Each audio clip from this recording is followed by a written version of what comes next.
2 more minutes to wrap up too. Just to follow up on what you were saying as well, though, I know Linda off screen and I were having a little bit of a conversation after she talked to the Muslim gentleman with the giving of the candy cane tract.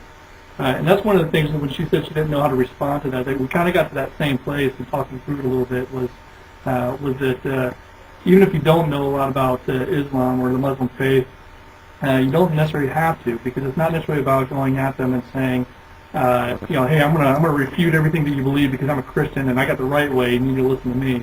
But really, just kind of ask them questions and tell me about what you believe in.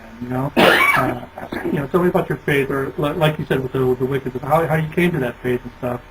Because people do like to be listened to as well, and that just opens up the opportunity just to have that conversation with them more than anything else. You don't even necessarily have to be super educated on their faith, but just talk to them about it.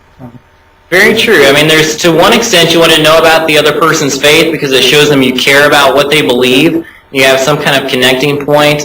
On the other hand, I've had a friend who's a Muslim missionary, and he'd been studying all this Islam stuff, and he said, I had to be careful because I'd talk to a Muslim and say, yeah, I know that, studied that, yeah, did that.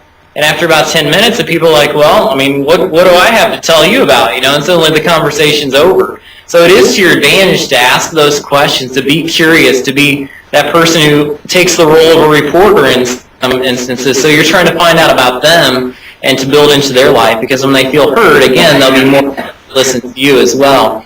Specific to Islam, real quickly, though, what I've been told by Muslims who have become Christians, they will tell me again and again that one of the best things that they do when they run into a Muslim is to ask the question, have you read the Injil?